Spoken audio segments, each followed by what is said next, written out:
In progress. Assalamualaikum warahmatullahi wabarakatuh.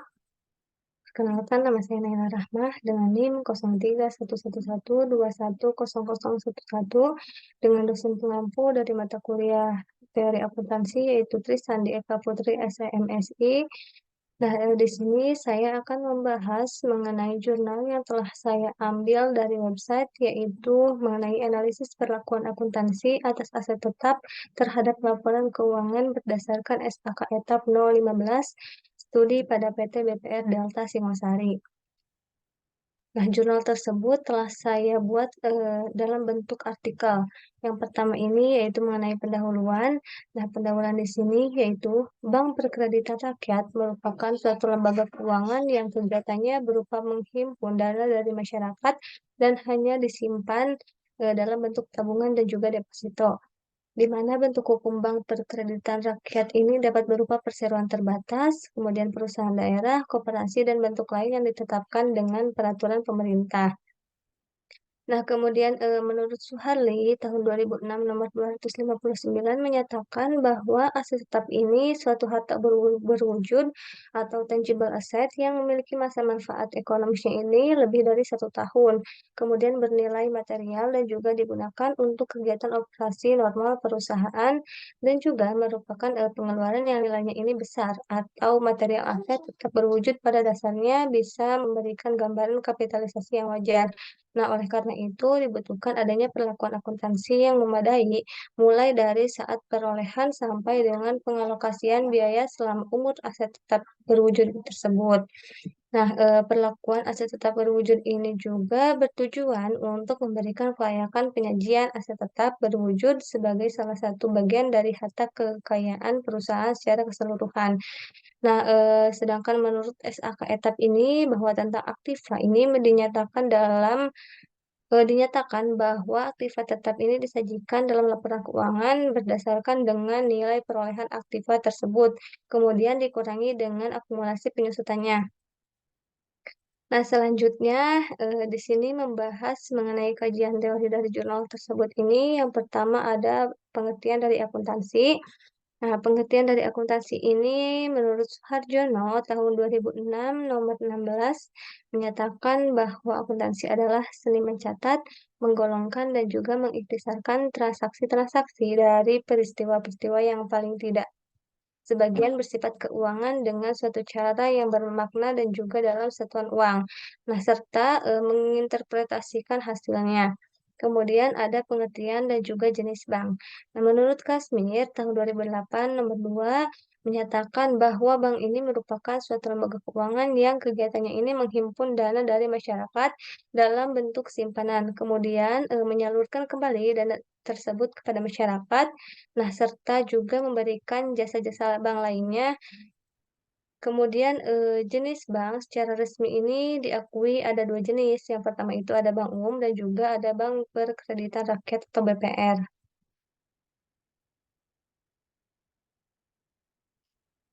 Nah, bank umum ini yaitu merupakan bank yang melaksanakan kegiatan usahanya ini secara konvensional atau berdasarkan dengan prinsip syariah, yang di dalam kegiatannya ini memberikan jasa dalam lalu lintas pembayaran.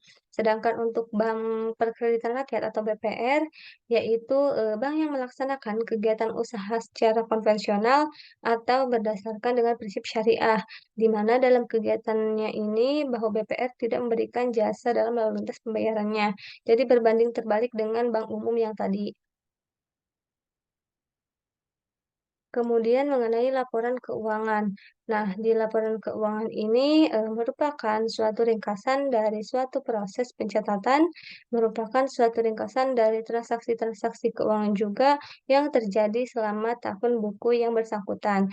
Nah, menurut kerangka dasar penyusunan dan juga penyajian laporan keuangan yang dimuat dalam standar akuntansi keuangan SAK, terdapat 4 karakteristik kualitatif pokok. Yang pertama itu ada dapat dipahami, kemudian yang kedua ada relevan, yang ketiga ada keandalan, dan yang keempat ada dapat dibandingkan. Selanjutnya yaitu ada pengertian dari aset tetap. Menurut Warren et al. tahun 2008 nomor 440 menyatakan bahwa aset tetap fixed asset merupakan aset jangka panjang atau aset yang relatif permanen, namun dimiliki dan digunakan oleh perusahaan serta tidak dimaksudkan untuk dijual sebagai bagian dari operasional normal. Kemudian selanjutnya ada mengenai klasifikasi aset tetap. Nah, di sini klasifikasi aset tetap ini terdiri dari dua aset. Yang pertama ini ada aset tetap berwujud, yang dimana aset tetap berwujud ini mempunyai bentuk fisik atau wujud, di mana aset tetap berwujud ini dapat dikelompokkan menjadi beberapa bagian. Yang pertama ini ada tanah, yang kedua ada bangunan, dan yang ketiga ini ada peralatan. Kemudian yang kedua ada aset tetap tidak berwujud, di mana merupakan suatu aset tidak lancar atau non-current atau capital asset yang tidak berwujud dan juga nilainya ini tergantung pada hak-hak yang diterima oleh pemiliknya. Nah, selanjutnya ada harga perolehan aset tetap. Harga perolehan aset tetap ini dibagi menjadi dua. Yang pertama ada harga perolehan dari masing-masing aset tetap yang diperoleh secara gabungan ditentukan dengan mengalokasikan harga gabungan tersebut dengan berdasarkan perbandingan nilai wajarnya masing-masing aset yang bersangkutan. Nah, yang kedua ada aset tetap yang diperoleh dari sumbangan, kemudian dicatat sebesar harga taksiran atau harga pasar yang dengan mengkreditkan perkiraan modal yang berasal dari sumbangan. Kemudian ada mengenai cara perolehan aset tetap. Nah, di sini menurut Ismail tahun 2009 nomor 271 bahwa aset tetap ini dapat diperoleh dengan beberapa cara. Yang pertama ini ada pembelian, yang kedua ada pembangunan sendiri, yang ketiga ada pertukaran, dan yang keempat ada perolehan aset tetap dengan menukar surat berharga. Dan yang kelima ada perolehan aset tetap dengan menukar aset tetap lainnya. Yang keenam ada sewa guna usaha dan yang ketujuh ada sumbangan atau hibah. Selanjutnya yaitu mengenai pengeluaran setelah perolehan aset tetap. Nah, pengeluaran-pengeluaran tersebut yang pertama ada reparasi dan juga pemeliharaan, yang kedua ada penggantian, yang ketiga ada perbaikan atau betterment atau improvement, yang keempat ada penambahan atau addition. Selanjutnya mengenai penyusutan aset tetap, di mana penyusutan aset tetap ini didasarkan kepada standar akuntansi keuangan atau ETAP, yaitu tahun 2011 nomor 15. Dijelaskan pula bahwa beban penyusutannya ini harus diakui di dalam laporan laba rugi. Jumlah aset yang dapat disusutkannya ini harus dialokasikan secara sistematis selama umur manfaatnya. Nah, kemudian penyusutan dapat dilakukan dengan berbagai metode. Yang pertama ada metode garis lurus atau straight line method. Yang kedua ada metode jumlah angka tahun atau sum of the year digit method. Dan yang ketiga ada metode saldo menurun ganda. Dan yang keempat ada metode jam jasa. Selanjutnya ada penghapusan aset tetap. Nah, di mana penghapusan aset tetap ini eh, aset tetap bisa dihentikan penggunaannya dengan cara dijual, ditukarkan, ataupun dibuang. Namun, pada waktu itu, aset tetap ini dihentikan dari pemakaian, maka semua akun yang berhubungan dengan aset tetap tersebut dapat dihapuskan. Selanjutnya, ada penyajian aset tetap dalam laporan keuangan. Nah, aset tetap ini disajikan di neraca sebelah debit secara berurutan sesuai dengan sifat permanennya, yaitu dimulai dari lama umurnya ataupun masa manfaatnya sampai kepada aset tetap yang paling singkat masa manfaatnya. Selanjutnya, hasil ataupun pembahasan dari jurnal tersebut yang pertama menghasilkan ada penerapan perlakuan akuntansi atas aset tetap, di mana dasar perlakuan akuntansi aset tetap pada PT BPR Delta Singosari ini harus sesuai dengan standar akuntansi keuangan entitas tanpa akuntabilitas publik atau SAK ETAP nomor 15 tentang aset tetap. Nah, yang pertama ini ada perolehan aset tetap, di mana PT BPR Delta Singosari ini mencatat bahwa aset tetap sebesar biaya perolehan. Nah, kemudian harga belinya dan juga biaya-biaya yang dikeluarkannya ini sampai aset tersebut siap digunakan telah dikapitalisasi ke biaya perolehannya. Nah, pengadaan aset tetap pada PT BPR Delta Singosari selama periode 2009 hingga 2013 ini berupa kendaraan dan juga inventaris kantor. Selanjutnya, di yang kedua ini ada pengukuran setelah pengakuan awal bahwa PT BPR Delta Singosari ini menggunakan metode biaya dalam kebijakan akuntansi aset tetapnya. Nah, model biaya ini setelah diakui sebagai aset, kemudian suatu aset tetap dicatat sebesar biaya perolehan dikurangi dengan akumulasi penyusutan. Selanjutnya yang ketiga ada pengeluaran setelah perolehan atau subsequent expenditure pada tanggal 12 Juli tahun 2013 bahwa PT BPR Delta Singosari ini melakukan upgrade satu pieces MBJW Win 713 4GB sebesar 2.200.000 sehingga hal tersebut ini dapat menambah harga perolehan inventaris kantor. Nah, penambahan harga perolehan ini terjadi dikarenakan asetnya ini mendapat manfaat ekonomis dan juga memperpanjang umur manfaatnya. Sehingga PT BPR Delta Singosari ini mencatat biaya yang dikeluarkan sehubungan dengan perbaikan aset tetap seperti servis rutin kendaraan. Nah, perbaikan atap bangunan, servis komputer, dan juga biaya-biaya lainnya pada akun biaya pemeliharaan dan juga perbaikan. Biaya pemeliharaan dan juga perbaikan ini tidak termasuk ke dalam beban operasional pada laporan laba rugi perusahaan. Selanjutnya yang keempat ini ada aset tetap, penyusutan aset tetap.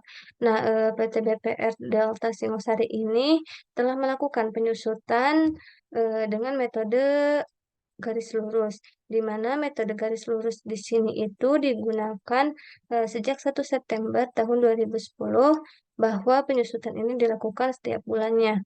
Nah, penyusutan tersebut dilakukan oleh masing-masing aset tetap berupa kendaraan dan juga inventaris kantor. Kemudian yang kelima mengenai penghentian aset tetap, di mana PT BPR Delta Singosari ini pada tahun 2013 telah menghapus satu unit aset, yaitu seperti mobil carry yang telah hilang.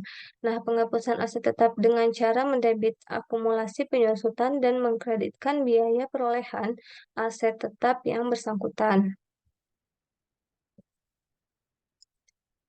Kemudian di sini yang terakhir ada penyajian aset tetap pada laporan keuangan.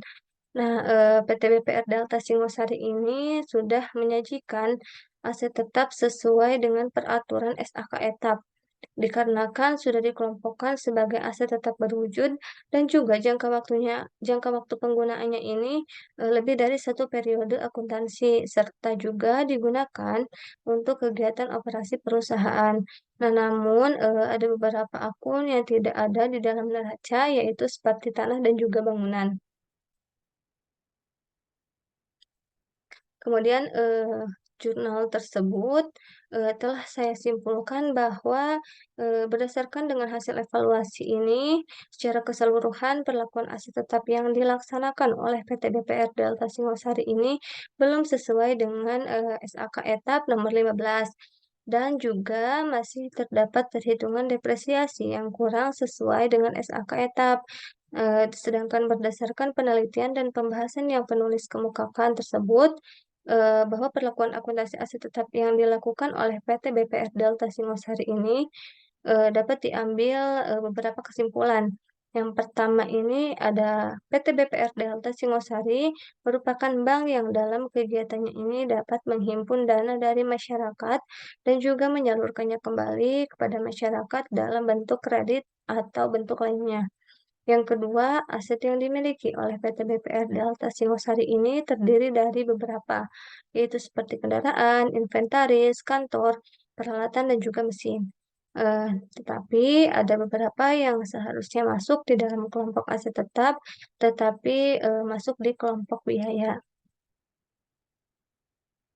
Kemudian ada cara perolehan aset tetap yang dimiliki oleh PT BPR Delta Singosari ini menyatakan bahwa harga perolehannya ini terdiri dari harga pokok ditambah dengan biaya-biaya yang harus dikeluarkan, sehingga sehingga aset tersebut siap digunakan, dalam kegiatan operasional perusahaan. Nah, selanjutnya ada dalam perhitungan penyusutan, perusahaan menggunakan metode garis lurus atau straight line method. Namun, jika aset tetapnya ketika penyusutannya ini telah habis, seharusnya tidak perlu diakui atau disajikan dalam laporan keuangan. Kemudian kesimpulan yang terakhir ini dalam penyajian aset tetap di neraca PT BPR Delta Singosari, menyatakan bahwa sebesar harga perolehan aset tetap secara keseluruhan dikurangi dengan akumulasi penyusutan. Namun